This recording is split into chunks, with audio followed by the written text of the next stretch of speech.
بے شک آپ کا شمار شام کی ممتاز علماء میں ہوتا ہے، اس لیے میں توقع رکھتا ہوں کہ آپ اپنے علم کی روشنی میں میری رہنمائی کریں گے۔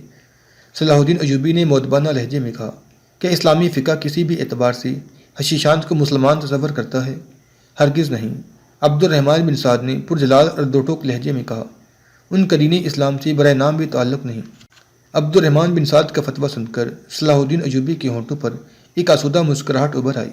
اللہ آپ کو جزائے عظیم دے کہ بہت دن بعد آج مجھے ایک اذیت ناک ذہنی خلل سے نجات مل گئی جو راتوں کو سونے نہیں دیتی تھی۔ عبد الرحمن بن سعد کے جاتے ہی صلاح الدین ایوبی نے اپنے 50 سواروں کا ایک دستہ کچھ مقامی لوگوں کی نگرانی میں حشیشان کی تربیت گاہ کی طرف روانہ کرتے ہوئے سپاہیوں کو حکم دیا، دارالعمل کے نگران اور دیگر منتظمین کو فوری طور پر پیش کیا جائے۔ اگر وہ لوگ خوشی سے آئیں تو انہیں عام شہریوں کی طرح لایا جائے، مزاحمت کریں تو ان سے مقابلہ کیا جائے، مگر اس طرح کہ انہیں زخمی کر کے بے دست و پا کر دیا جائے۔ خاص طور پر اس بات کا لحاظ رکھا جائے کہ ان میں سے کوئی ہلاک نہ ہونے پائے۔ ان ہدایات کے ساتھ صلاح الدین ایوبی کے سپاہی حشیشان کی تربیت گاہ دارالعمل پہنچے۔ تربیت گاہ کے دروازے پر 2 مسلح پہرہ دار موجود تھے۔ وہ صلاح الدین ایوبی کے سپاہیوں کو دیکھ کر گھبرا گئے۔ انہیں پہلے ہی خبر مل چکی تھی کہ والی مصر حشاشین کی تلاش میں شام آ پہنچا ہے۔ شیخ الجبال نے فوری طور پر انہیں خفیہ پیغام دیا تھا کہ صلاح الدین ایوبی کے لشکر کے ساتھ کسی قسم کے تصادم کی راہ اختیار نہ کی جائے اور ذہانت و تدبر کے ساتھ اس بلا کو یہاں سے ٹال دیا جائے۔ آپ لوگ کون ہیں اور یہاں کیوں آئے ہیں؟ ایک حشیشہ پہرہ دار نے صلاح الدین ایوبی کے سپاہیوں سے پوچھا۔ تمہارے اس دارالعمل کا نگرانی اعلیٰ کون ہے؟ ایک مصری سپاہی نے اس خوبصورت عمارت کی طرف دیکھا جس کے دروازے پر ایک بڑا اور خوبصورت پتھر نصب تھا اور پتھر پر بہت جلی حروف کے ساتھ عربی زبان میں دارالعمل کنندہ تھا۔ شیخ ابو ریحان اس درسگاہ کے معلم اعلیٰ ہیں، دارالعمل کے محافظ سپاہی نے جواب دیتے ہوئے کہا۔ شیخ ابو ریحان سے جا کر کہو کہ والی مصر صلاح الدین ایوبی انہیں شرف ملاقات بخشنا چاہتے ہیں۔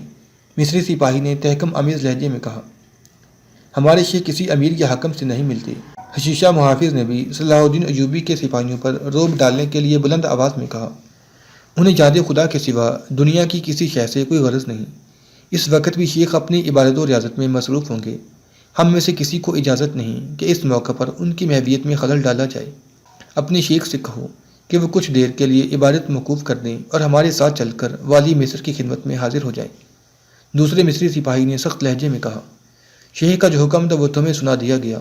دوسرے حشیشہ محافظ نے بھی اپنی آواز میں سختی پیدا کرتے ہوئے کہا، حالانکہ وہ اندر سے سہما ہوا تھا، تمہارے شیخ کا حکم ہم نے سن لیا، اب تم اندر جاؤ اور اپنے شیخ تک والی مصر کا حکم پہنچا دو۔ تیسرے مصری سپاہی نے مداخلت کرتے ہوئے کہا، اس کی آواز سے سختی کے ساتھ غصہ بھی جھلک رہا تھا، یہ ملاقات تو ہو کر رہے گی، ہم اہل ایمان کا یہ مزاج نہیں کہ ہم کسی کی عبادت گاہ یا درسگاہ کے در و دیوار پر فرش کو انسانی خون سے رنگین کر دیں، لیکن اگر تم نے والی مصر کے حکم کی تعمیل میں تاخیر کی تو پھر ہماری شمشیریں بااختیار ہیں۔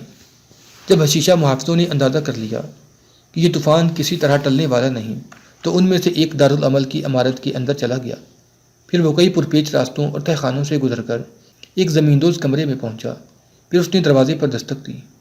اس وقت شیخ ابو ریحان ایک خوبصورت نوخیز لڑکی کے ہاتھ سے شراب پی رہا تھا اور انتہائی سرخوشی کے عالم میں اپنے ریشمی بستر پر بیٹھا جھوم رہا تھا۔ اسے یہ بیجا اور بے وقت مداخلت سخت ناگوار گزری۔ یہ کون بے ادب ہے؟ شیخ ابو ریحان نے چیخ کر کہا، شیخ، موت ہمارے دروازے تک پہنچ گئی ہے۔ باہر سے حشیشہ محافظ کی انتہائی خوفزدہ آواز ابھری۔ موت کا نام سن کر اس خوبصورت لڑکی کے ہاتھ سے شراب کی صراحی بستر پر گر گئی اور وہ دہشت زدہ انداز میں اٹھ کر کھڑی ہو گئی۔ کیسی موت؟ شیخ ابو ریحان نے اپنی وحشت پر قابو پانے کی کوشش کی مگر اس کی آواز سے بھی لرزش نمایاں تھی۔ حشیشہ محافظ اجازت کے بغیر دروازہ کھول کر شیخ ابو ریحان کے کمرے میں داخل ہو گیا، پھر اس نے تمام صورتحال بیان کر دی۔ شیخ ابو ریحان اگرچہ ایک سرخ و سفید بوڑھا تھا لیکن اپنے محافظ کی زبانی پورا واقعہ سن کر اس کے چہرے پر موت کی سی زردی چھا گئی کہ تم اپنی ذہانت و ہوشیاری سے اس مصیبت کو ٹال نہیں سکتے۔ شیخ ابو ریحان کے لہجے میں کپ کپاہٹ کچھ اور نمایاں ہو گئی تھی۔ شیخ محترم، ہم نے ہر چال چل کر دیکھ لی مگر یہ طوفان ٹلنے والا نہیں۔ سلامتی اسی میں ہے کہ آپ فوری طور پر کچھ دیر کے لیے صلاح الدین ایوبی کے پاس چلے جائیں۔ اگر آپ نے ذرا بھی تاخیر کی تو اس کے سپاہی اپنی بے نام شمشیروں کے ساتھ دارالعمل میں داخل ہو جائیں گے اور پھر ہر طرف خون ہی خون ہوگا۔ صورتحال کی یہ سنگینی دیکھ کر شیخ ابو ریحان کا سارا نشہ حرن ہو گیا اور اس نے کانپتے ہاتھوں سے اپنی وہ قبا پہنی جس سے عالمانہ شان ظاہر ہوتی تھی۔ پھر اس نے لرزتی انگلیوں سے اپنے سر کے بے ترتیب بالوں اور داڑھی کو درست کیا۔ پھر اس نے اس نوخیز اور خوبصورت لڑکی کو مخاطب کرتے ہوئے کہا جو کچھ دیر پہلے اسے شراب پلا رہی تھی، فوراً شیخ الجبال کی خدمت میں حاضری دو اور عرض کرو کہ دشمن ہمارے گھر تک آ پہنچا ہے، اپنے دفاعی انتظامات مضبوط کر دیں۔ یہ سنتے ہی وہ لڑکی کمرے کے دوسرے دروازے سے نکل کر ایک اور کمرے میں چلی گئی۔ پھر شام کے مقامی باشندوں نے بڑی حیرت سے یہ منظر دیکھا کہ شیخ ابو ریحان بڑی شان کے ساتھ ایک گھوڑا گاڑی میں بیٹھا ہے اور اس کے 20 مسلح محافظ گھوڑوں کی لگامیں پکڑے چل رہے تھے۔ یہ سب لوگ صلاح الدین ایوبی کے شہ سواروں کے نرغے میں تھے۔ جب حشیشان کی مسلح سپاہی شیخ ابو ریحان صلاح الدین ایوبی کی خیمگاہ کے دروازے پر پہنچے تو مصری سپاہیوں نے شیخ ابو ریحان اور دوسرے حشیشان کی سخت تلاشی لی اور پھر انہیں غیر مسلح کر کے والی مصر کے روبرو حاضر کر دیا۔ ہم تارک الدنیا لوگوں کو کس لیے اس زحمت میں مبتلا کیا گیا ہے؟ ابو ریحان شراب کے اثر سے اپنی جگہ کھڑا جھوم رہا تھا اور اس کے چہرے سے شدید ناگواری کی جھلک نمایاں تھی۔ صلاح الدین ایوبی نے بہت غور سے شیخ ابو ریحان کی طرف دیکھا جس کی باتوں اور آنکھوں سے نشے کی کیفیت صاف نمایاں تھی۔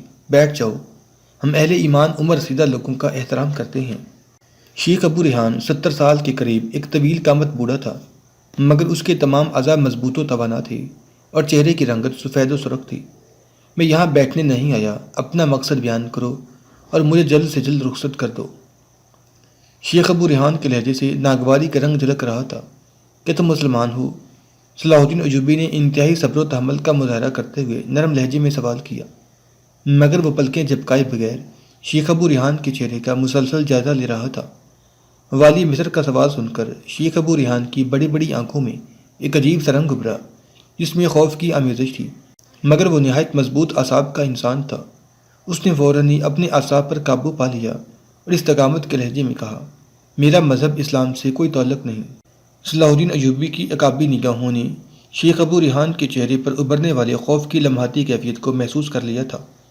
پھر تمہارا نام، وضاقتہ اور لباس مسلمانوں جیسے کیوں ہیں؟ والی مصر نے شیخ ابو ریحان سے ایک اور عجیب سوال کر ڈالا۔ میں لباس پہننے اور نام اختیار کرنے میں مکمل آزاد ہوں، شیخ ابو ریحان نے بلند آواز میں ایک ایک لفظ پر زور دیتے ہوئے کہا۔ بہت سے یہودیوں اور عیسائیوں کے نام بھی مسلمانوں جیسے ہیں، کیا ان کا تعلق بھی مذہب اسلام سے ہے؟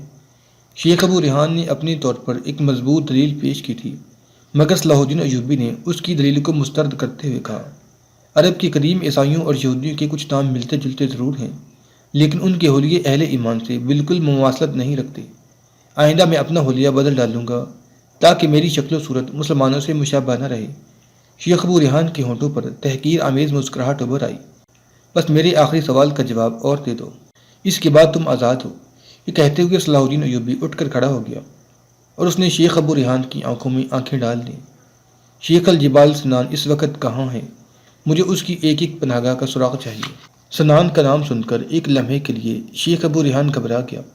اس نے اپنے آپ کو سنبھالتے ہوئے سخت لہجے میں کہا، میں کسی شیخ الجبال کو نہیں جانتا۔ صلاح الدین ایوبی نے اس کے بعد شیخ ابو ریحان سے کوئی سوال نہیں کیا، بس اپنے سپاہیوں سے مخاطب ہو کر اس قدر بولا، تم ان لوگوں پر اتنا تشدد کرو کہ ان کی زبانیں سینوں میں چھپے ہوئے راز اگلنے پر مجبور ہو جائیں۔ صلاح الدین کا حکم سنتے ہی شیخ ابو ریحان ہذیانی انداز میں چیخ اٹھا کہ یہی اسلام ہے کہ تم غیر مسلم کو جرم بتائے بغیر ان پر یہ ظلم ڈھانے چلے ہو؟ صلاح الدین ایوبی نے شیخ ابو ریحان کے اس سوال کا کوئی جواب نہیں دیا، بلکہ اپنے سپاہیوں کے لیے نیا حکم جاری کر دیا، پورے دارالعمل کا محاصرہ کر لو اور اندر داخل ہو کر ایک ایک چیز کا بغور جائزہ لو، یہاں تک کہ پوری عمارت کا فرش کھود ڈالو۔ اگر وہاں کچھ اور خدمتگار موجود ہوں تو انہیں بھی گرفتار کر کے پوچھ گچھ کرو کہ شیخ الجبال کے خفیہ ٹھکانے کہاں ہیں۔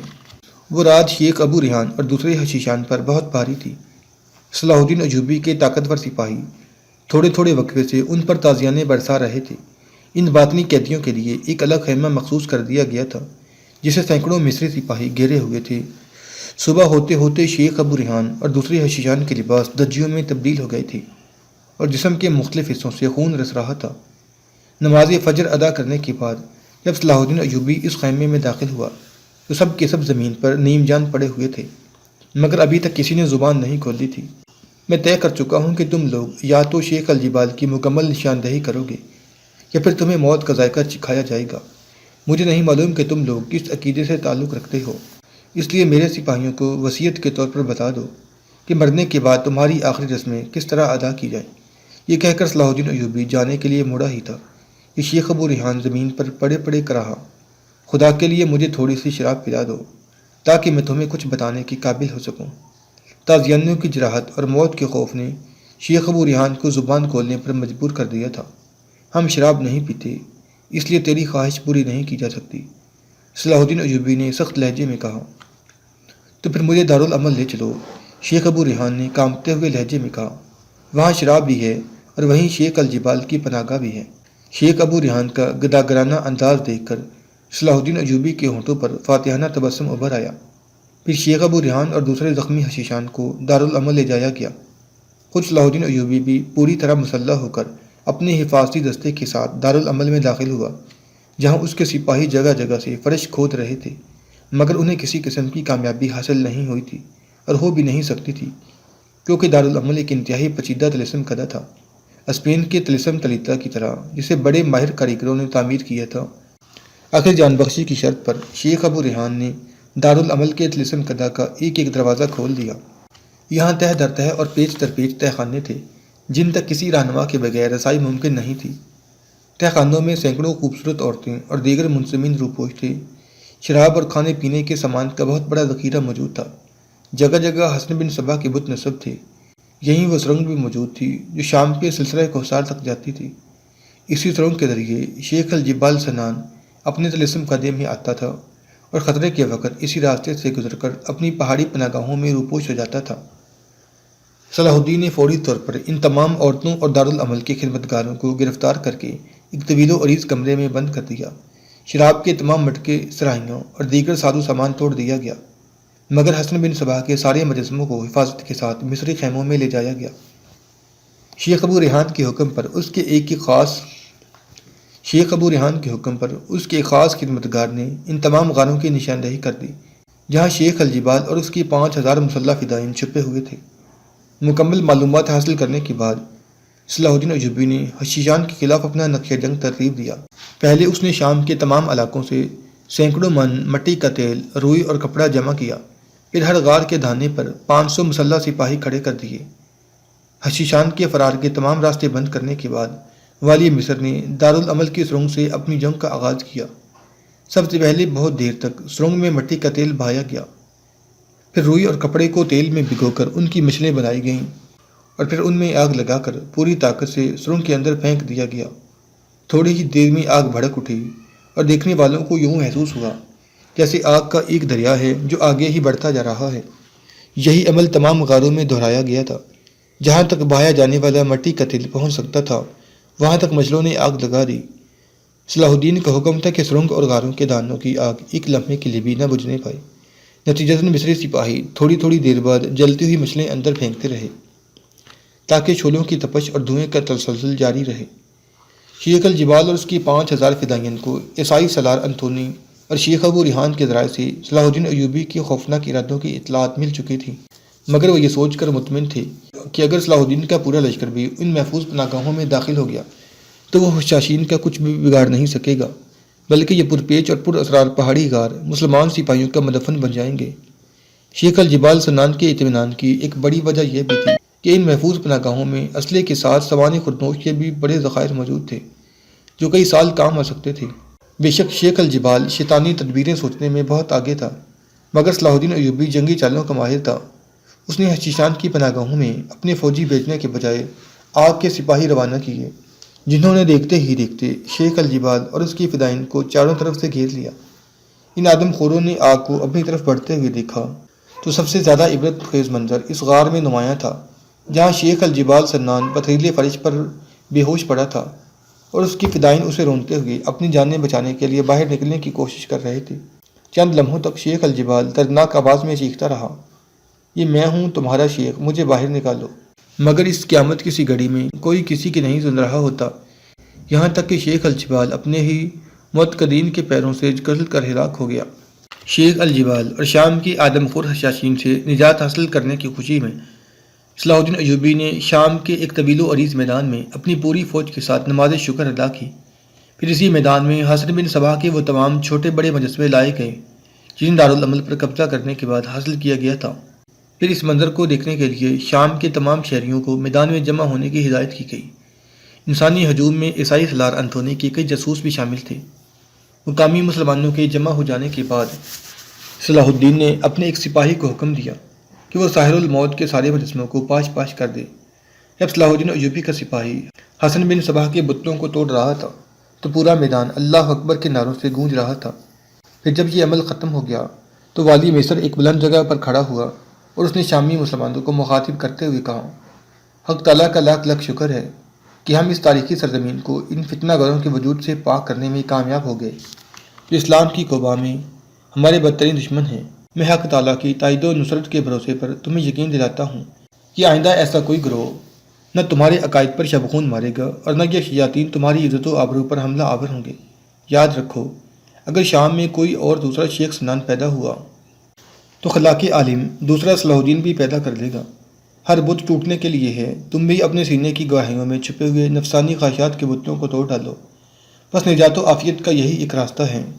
اس مختصر تقریر کے بعد والی مصر نیچے اتر آیا۔ مصری سپاہی اور شامی باشندے اس قدر جذباتی ہو گئے تھے کہ میدان بہت دیر تک سربلندی اسلام اور صلاح الدین ایوبی کی سلامتی کے نعروں سے گونجتا رہا۔